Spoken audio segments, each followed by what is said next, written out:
Hello, কেমন আছেন আপনারা? আজকে এক্সপ্লেইন করা সিরিজটির আগের দুটো পর্ব যারা এখনও দেখেননি তাদের জন্য পিন কমেন্ট আর ডিসক্রিপশন বক্সে লিঙ্ক দেওয়া রয়েছে। অবশ্যই এই ভিডিও দেখার আগে আগের দুটো ভিডিও দেখে নেবেন, নয়তো কিছুই বুঝতে পারবেন না। তো লাস্ট এপিসোডের শেষে দেখেছিলাম 11 তার শক্তি দিয়ে মাইককে রক্ষা করেছিল। এরপর মাইক 11কে তার বাড়িতে নিয়ে আসে। অন্যদিকে লুকাস ল্যাবের গতিবিধি লক্ষ্য করে জানতে পেরেছে ল্যাবের লোকজন 11কে ধরার জন্য মাইকের বাড়ির দিকেই যাচ্ছে। 7 নম্বর এপিসোডের কাহিনী এখান থেকেই শুরু হয়। মাইকের ঘরে 11 আর ডেস্টিন অবস্থান করছিল। হঠাৎ ডেস্টিন ওয়াকি টকি হাতে মাইকের কাছে এসে বলে, দেখো লুকাস কিছু বলতে চাইছে। ওয়াকি টকিতে লুকাস বারবার সতর্ক করছিল। সে বলছিল, মাইক তুমি 11কে নিয়ে তাড়াতাড়ি বাড়ি থেকে পালাও, ল্যাবের লোকজন তোমার বাড়ির দিকে আসছে। মাইক আর ডেস্টিন জানালা দিয়ে তাকিয়ে দেখে ল্যাবের বিজ্ঞানীরা ইতিমধ্যেই মাইকের বাড়ির কাছে চলে এসেছে। মাইকের হাতে এতটুকু সময় ছিল না যে মাকে কিছু জানাবে। যাওয়ার আগে শুধু বলে যায়, যদি কেউ আমার ব্যাপারে জিজ্ঞেস করে বলবে আমি দেশ ছেড়ে চলে গিয়েছি। তারা দ্রুত 11কে নিয়ে বাড়ির পেছনের দরজা দিয়ে বেরিয়ে পড়ে। এদিকে ল্যাবের প্রধান তার টিম নিয়ে বাড়িতে পৌঁছে যায়, কিন্তু দূর থেকে দেখে 11 মাইক আর ডেস্টিন পালিয়ে যাচ্ছে, তাই তারাও পিছু নেয়। মাইক ওয়াকি টকিতে লুকাসের সাথে আবারও যোগাযোগ করে। মাইক বলে, একটা জায়গা ঠিক করো, আমাদের সবার সেখানেই দেখা হবে। কিন্তু এর মধ্যে ল্যাবের লোকেরা রাস্তার দুপাশ থেকে তাদের ঘিরে ফেলেছে। পালানোর আর কোনো উপায় না দেখে 11 তার শক্তি ব্যবহার করে সামনের গাড়িটাকে উল্টে দেয়। এই সুযোগে তারা তিনজন দ্রুত সেখান থেকে পালিয়ে যায়। শেষে তারা নির্ধারিত একটা জায়গায় লুকাসের সাথে দেখা করে। লুকাস এবার 11-এর কাছে ক্ষমা চেয়ে বলে, আমি যা করেছি তার জন্য সত্যিই দুঃখিত, আশা করি তুমি আমাকে ক্ষমা করবে। 11 মাথা নাড়ে, ইঙ্গিত দেয় যে সে লুকাসকে ক্ষমা করেছে। অন্যদিকে জয়েস তার ছেলে জয়কে মুক্ত করার জন্য হপারের সঙ্গে পুলিশ স্টেশনে যায়। এদিকে ল্যাবের বিজ্ঞানীরা মাইকের বাড়ি তন্ন তন্ন করে খুঁজে দেখছিল। মাইকের মা কিছুতেই বিশ্বাস করতে পারছে না যে তার ছোট ছেলে এমন কিছু করতে পারে। তাদের তো ধারণারই বাইরে যে এত ছোট একটা ছেলে কিভাবে একটা মেয়েকে নিয়ে পালিয়ে বেড়াচ্ছে। ল্যাবের প্রধান সায়েন্টিস্ট মাইকের বাবা মাকে আশ্বস্ত করে বলে, আমরা সরকারি লোক, আপনার ছেলে এমন এক মেয়েকে সাহায্য করছে যে খুবই বিপজ্জনক। আমরা চাই আপনার ছেলের যেন কোনো ক্ষতি না হয়, এই কারণেই তো আমরা এখানে এসেছি। তারা 11-এর ব্যবহৃত সমস্ত জিনিসপত্র সংগ্রহ করে সাথে করে নিয়ে যায়। অন্যদিকে লুকাস, মাইক, ডেস্টিন এবং 11 এক জায়গায় বসে প্যারালাল ইউনিভার্স নিয়ে আলোচনা করছিল। লুকাস নিশ্চিত ছিল যে উল্টো দুনিয়ার যাওয়ার রাস্তা ওই ল্যাবের মধ্যেই রয়েছে, কারণ ল্যাবের লোকেরা 11কে খুঁজছে, অর্থাৎ 11-এর সঙ্গে ওই ল্যাবের কোনো না কোনো যোগসূত্র তো অবশ্যই রয়েছে। ছোট এই দলটিও বুঝে যায় ল্যাবটিতে এমন কিছু আছে যা সাধারণ মানুষের জন্য খুবই বিপজ্জনক। তারা যখন এসব আলোচনা করছে তখনই দেখতে পায় ল্যাবের আরও দুটি গাড়ি তাদের খুঁজতে চারপাশে ঘুরছে। তারা নিজেদের সাইকেলগুলো কাছে থাকা একটি পুরনো বাসের নিচে লুকিয়ে রাখে আর বাসের ভিতরে আশ্রয় নেয়। অন্যদিকে জয়েস পুলিশ স্টেশনে গিয়ে তার ছেলেকে ছেড়ে দেওয়ার দাবি জানায়। পুলিশ জানায় জয়েসের গাড়ি থেকে কিছু শিকার করার সরগ্রাম উদ্ধার করা হয়েছে। হপার জয়কে জিজ্ঞেস করে, এসব নিয়ে তুমি করছিলেটা কি? জয়েস কিছু বলতে চায় না, কারণ সে জানে তার কথা কেউ বিশ্বাস করবে না। এদিকে পুলিশ স্টেশনে একজন ছাত্র তার মায়ের সাথে এসেছে মাইকের বিরুদ্ধে অভিযোগ করতে। সে জানায় তাকে একজন মেয়ে আক্রমণ করেছে, যাকে সে মাইকের সঙ্গেই দেখেছিল। ছাত্রটি বলে, ওই মেয়ে অদ্ভুত শক্তি ব্যবহার করে আমাকে আক্রমণ করেছিল। সবার কাছে এটি মজার গল্প মনে হলেও হপার বিষয়টি গুরুত্ব দিয়ে দেখে, কারণ সে বুঝতে পারে এই ঘটনাগুলো 11-এর সঙ্গে সম্পর্কিত এবং তার জানা অন্য তথ্যগুলোর সঙ্গে পুরোপুরি মিলে যাচ্ছে। সে নিশ্চিত হয় যে 11ই টেরি নামের সেই মহিলার মেয়ে, কারণ টেরির বোন জানিয়েছিল টেরির মেয়ের জন্ম হয়েছিল সুপার পাওয়ার নিয়ে। সিন শিফট হয় স্টিভের কাছে। সে তার বন্ধুদের সঙ্গে বসেছিল, কিন্তু ন্যান্সি তার সম্পর্কে কী ভাবছে তা নিয়ে সে খুবই হতাশ। এমনকি এইসব নিয়ে তার এক বন্ধুর সঙ্গেও তর্ক লেগে যায়। ওদিকে হপার ন্যান্সিকে নিয়ে তার বাড়ির সামনে আসে। ন্যান্সি দেখতে পায় তার বাড়ির সামনে অনেক পুলিশের গাড়ি। সে বাড়িতে যেতে চায়, কারণ তার বাবা মায়ের কথা চিন্তা করে সে খুবই চিন্তিত, কিন্তু হপার তাকে যেতে দেয় না, কারণ এতে ল্যাবের লোকেরা হয়তো সন্দেহ করতে পারে যে ন্যান্সিও 11-এর সম্পর্কে জানে। তবে এখন তাদের জন্য মাইকের সঙ্গে যোগাযোগ করা খুবই জরুরি, জয় বুদ্ধি দেয় কিভাবে তারা মাইকের খোঁজ পেতে পারে। সেই অনুযায়ী হপার একটি ওয়াকি টকি সংগ্রহ করে মাইকের সঙ্গে সংযোগ স্থাপন করে। আর ওয়াকি টকিতে ন্যান্সি বারবার মাইককে ডাকতে থাকে, কিন্তু নিরাপত্তার কারণে ওরা কেউ উত্তর দিচ্ছিল না। তাদের ধারণা ছিল ন্যান্সি হয়তো ল্যাবের লোকদের সঙ্গে রয়েছে। ঠিক তখনই হপারের কণ্ঠ ভেসে আসে। হপার বলে, আমরা জানি 11 তোমাদের সঙ্গেই রয়েছে। ল্যাবের লোকেরা তোমাদের ঠিকই খুঁজে বের করবে। তোমরা প্লিজ আমাদেরকে লোকেশন বলো, আমি তোমাদের সাহায্য করতে চাই। অবশেষে মাইক কথা বলে এবং তাদের লোকেশন জানিয়ে দেয়। এরপর তারা দীর্ঘক্ষণ বাসের মধ্যেই অপেক্ষা করছিল, কিন্তু কেউ না আসায় বাচ্চারা চিন্তায় পড়ে যায়। নিজেদের মধ্যে বলাবলি করছিল, লোকেশন দিয়ে ভুল করিনি তো। ঠিক তখনই ল্যাবের একটি গাড়ি বাসের সামনে থামে। ল্যাবের লোকেরা বাসের ভেতরে প্রবেশ করতেই যাচ্ছিল, কিন্তু আচমকাই কেউ একজন তাদের উপর হামলা করে দেয়। কিছুক্ষণ পর বাস থেকে বেরিয়ে আসে হপার। সে তাদের উদ্ধার করে সবাইকে নিয়ে সোজা বিলের বাড়িতে যায়। এদিকে আগে থেকেই জয়, ন্যান্সি সবাই সেখানে অপেক্ষা করছিল। বিলের বাড়িতে মাইক তার টিচারের বলে দেয়া সেই থিওরিটি সবাইকে ব্যাখ্যা করে। সে বলে, ধরো আমাদের পৃথিবী একটা কাগজের মতো সমতল। কাগজে 2টা বিন্দু দিলাম যেগুলো আলাদা, কিন্তু যদি কাগজটা ভাঁজ করি বিন্দু দুটো একসাথে মিশে যায়। তেমনি ডাইমেনশনগুলো ভাঁজ হলে আমাদের জগৎ আর অন্য কোনো সমান্তরাল জগৎ সংযুক্ত হতে পারে। এই তথ্য থেকেই বোঝা যায় উল্টো দুনিয়া আসলে আমাদের জগতেরই একটা অন্ধকার প্রতিরূপ মাত্র। তাছাড়া মাইক আরও বলে যে উল্টো দুনিয়া আসলে কোথায় এবং বিল কোথায় থাকতে পারে তারা খুঁজে বের করতে পারবে। 11 জানায় সে বারবারা এবং বিলকে খুঁজে বের করতে সাহায্য করবে, তবে তার শক্তি এতটাই কমে গেছে যে সে আপাতত তাদের সঙ্গে যোগাযোগ করতে পারছে না। 11 ওয়াশরুমে ফ্রেশ হতে গিয়ে একটি বাথটাব দেখে। তার মনে পড়ে ল্যাবে কিভাবে তাকে ডিপ্রাইভেশন ট্যাঙ্ক ব্যবহার করে শক্তি পুনরুদ্ধার করানো হতো। তাই বাইরে এসে সে সবাইকে জানায় যে আমি বারবারা আর বিলকে খুঁজে বের করতে পারবো, তবে তার জন্য আমাকে একটি ডিপ্রাইভেশন ট্যাঙ্ক বানিয়ে দিতে হবে। এদিকে সেখানে কারোরই ডিপ্রাইভেশন ট্যাঙ্ক সম্পর্কে ধারণা ছিল না, তাই ডেস্টিন তার সায়েন্স টিচারকে কল করে ট্যাঙ্ক বানানোর প্রক্রিয়া জেনে নেয়। তবে প্রয়োজনীয় সরঞ্জাম না থাকায় তারা সবাই মিলে বাধ্য হয়ে মাইকের স্কুলে যায়। সেখানে একটি বেবি পুল পায় এবং পাইপলাইন দিয়ে তা পানিতে ভরতে শুরু করে। এরপর প্রয়োজনীয় লবণ জোগাড় করে ট্যাঙ্কটি প্রস্তুত করে। তো এই ডিপ্রাইভেশন ট্যাঙ্ক সম্পর্কে একটু জানা যাক। মূলত ডিপ্রাইভেশন ট্যাঙ্ক এমন একটি পরিবেশ তৈরি করে যেখানে মানুষের ব্রেন বাইরের সব উত্তেজনা থেকে মুক্ত থাকে। এটি মূলত পানিতে ইপসম সল্ট যুক্ত করে তৈরি করা হয়, যেন সহজেই এই পানিতে শরীর ভেসে থাকতে পারে। এটি শরীরকে শিথিল করে দেয়, অন্ধকার ও নীরব পরিবেশে মনোযোগ বাড়িয়ে দিতে পারে। এটি মানসিক ফোকাস বা গভীর ধ্যানের জন্য ব্যবহৃত হয়। যাই হোক, বিজ্ঞানের থিওরি না দিয়ে আবার মূল গল্পে যাওয়া যাক। তো ফাইনালি 11 ট্যাঙ্কে প্রবেশ করে প্যারালাল ইউনিভার্সে চলে যায়। তার শরীর এই পৃথিবীতে থাকলেও মন সম্পূর্ণ অন্য দুনিয়ায় প্রবেশ করেছে। সে প্রথমে ভয় পায়, কিন্তু সাহস সঞ্চয় করে সামনের দিকে এগিয়ে যায়। কিছুক্ষণ পর 11 বারবারাকে দেখতে পায়। বারবারার দেহ পচে গেছে, মুখ থেকে সাপ বের হচ্ছে। ভয়াবহ এই দৃশ্য দেখে 11 ভয়ে চিৎকার করে ওঠে।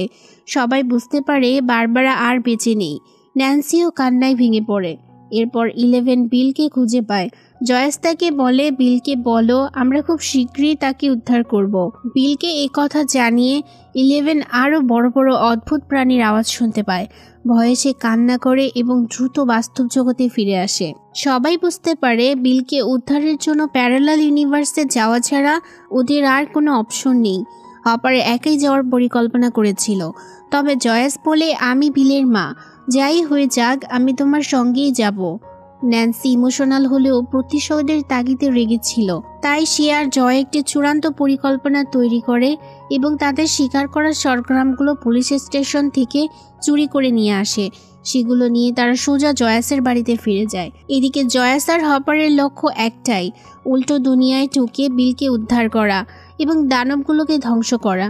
তাই জয়াস আর হপার লুকিয়ে ল্যাবের মধ্যে ঢুকেছিল, কিন্তু সেখানকার সিকিউরিটি তাদের ঠিকই ধরে ফেলে। আর অন্য দুনিয়ায় বিলকে আবারও দেখানো হয় সে ভয় আর আতঙ্ক নিয়ে তার বানানো একটি ক্যাসেলের মধ্যেই ছিল। হঠাৎ করে আশেপাশে কিছু যন্ত্রর আওয়াজ শোনা যায়। এরপর বিলের বানানো ক্যাসেলটি ধীরে ধীরে ধসে পড়ে। দেখতে দেখতে ক্যাসেল সহ বিলও গায়েব হয়ে যায়। আর এখানেই 7 নম্বর এপিসোড শেষ হয়। 8 নম্বর এপিসোড শুরু হয় জয়াসকে দেখিয়ে। তাকে এবং হপারকে সায়েন্টিস্টরা আটকে রেখেছিল। জয়াসের সঙ্গে এবার দেখা করতে আসে সায়েন্টিস্টদের হেড। তার কথা শুনে মনে হয় সে মানবজাতির মঙ্গলের জন্য কাজ করছে। সে জয়াসকে বলে, আমরা এই পুরো দুনিয়াকে বাঁচাতে চাই, প্লিজ আমাদের বলো 11 কোথায়, না হলে এই দুনিয়া ধ্বংস হয়ে যাবে।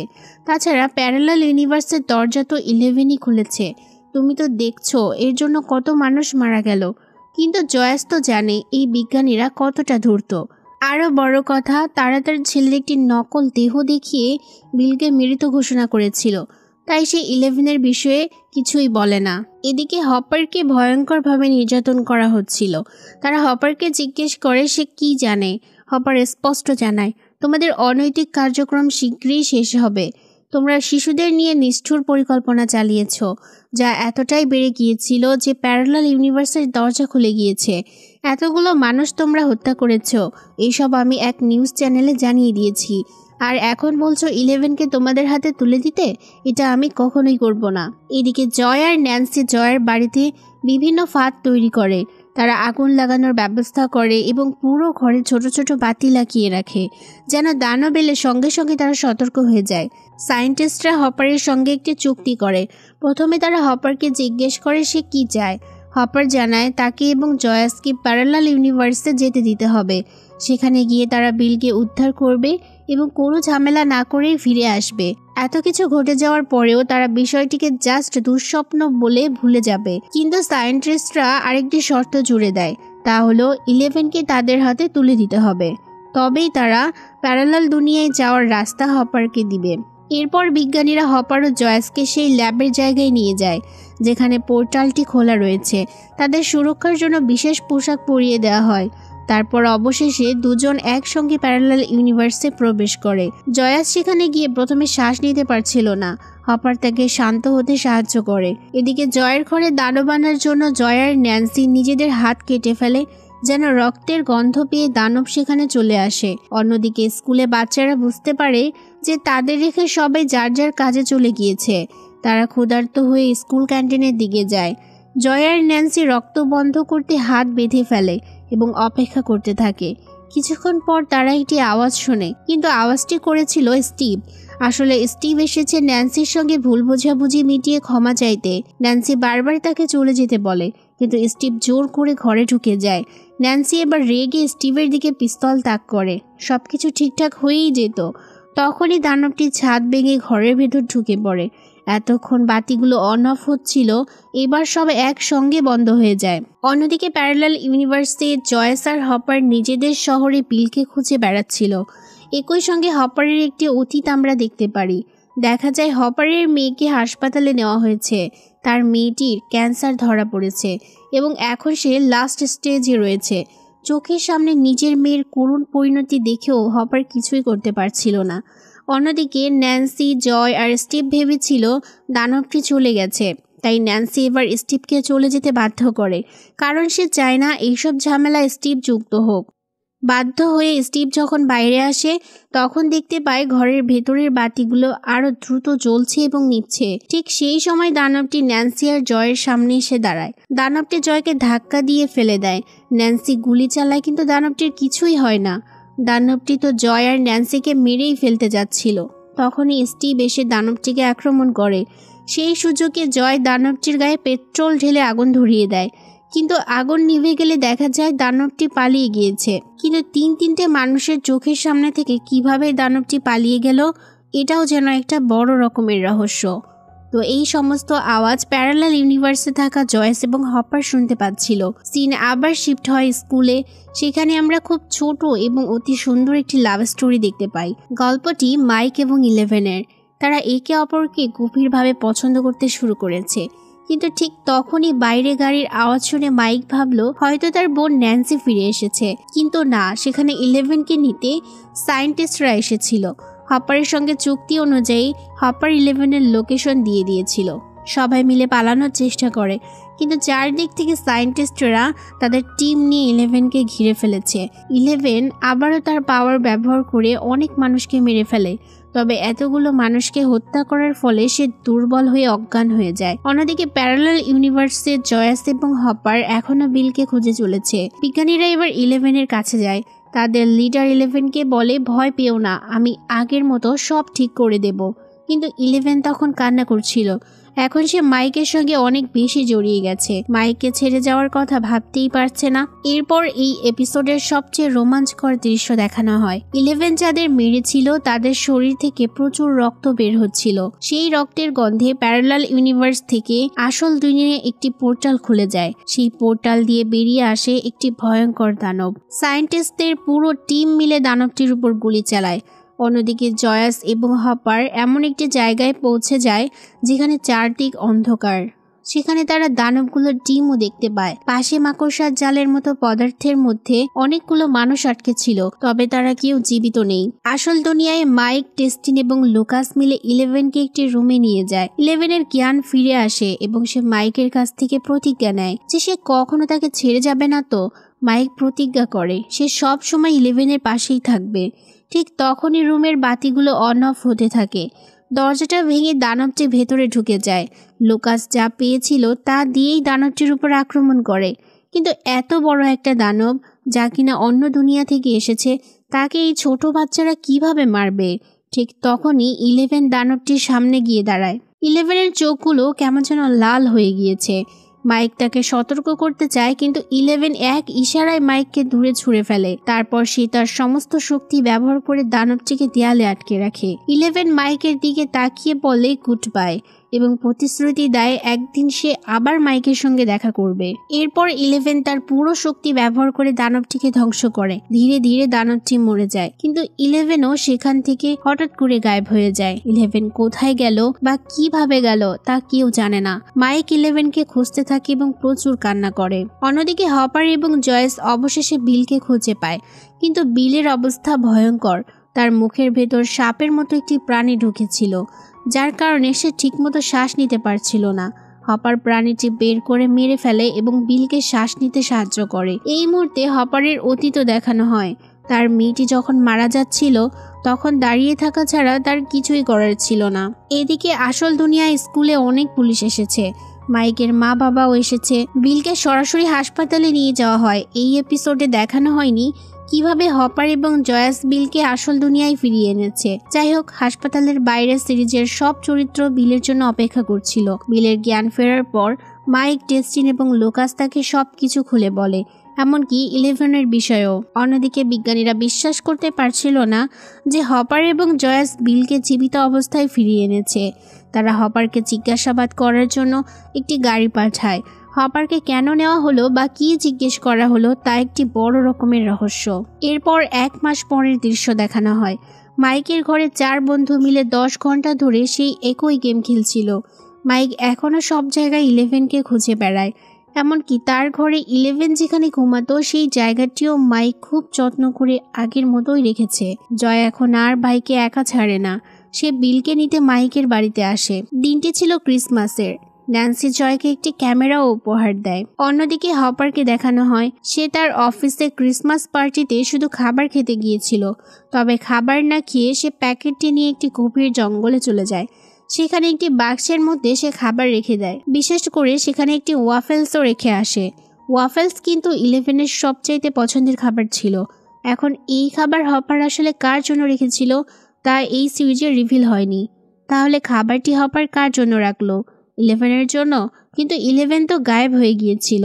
অন্যদিকে জয়াস তার ছেলেদের জন্য খাবার বানিয়েছে। বিল হাত ধোয়ার অজুহাতে বেসিনে যায়। সেখান থেকে তার কাশির সঙ্গে জোকের মতো একটি প্রাণী বেরিয়ে আসে। প্রাণীটি দেখতে প্যারালাল ইউনিভার্সের প্রাণীগুলোর মতো, কিন্তু এসব দেখে বিল একেবারেই ভীত হয় না, বরং মনে হয় এ ধরনের কিছুর সঙ্গে সে আগে থেকেই পরিচিত। তবে সে এসব তার মা বা ভাইকে কিছুই জানায় না। এই সাসপেন্স রেখে স্ট্রেঞ্জার থিংসের সিজন 1 শেষ হয়। তো ছোট্ট একটা রিভিউ দেওয়া যাক। সত্যি বলতে এমন একটি সিরিজ আমি প্রথমবার দেখেছি যা আমার দেখা সবচেয়ে সুন্দর এবং সাসপেন্সে ভরা সিরিজ। সময় পেলে অবশ্যই এটি দেখে নেবেন। সত্যি বলছি, আপনার নেশা ধরে যাবে। এর বাকি সিজনগুলোর ভিডিও পেতে চাইলে কমেন্টে জানান। আমি সবগুলো এপিসোড বিস্তারিতভাবে ব্যাখ্যা করার চেষ্টা করব। তাছাড়া এই সিরিজ সম্পর্কে আপনাদের মতামত আমার সঙ্গে শেয়ার করতে পারেন। আজকের মতো পর্যন্ত, গুড বাই।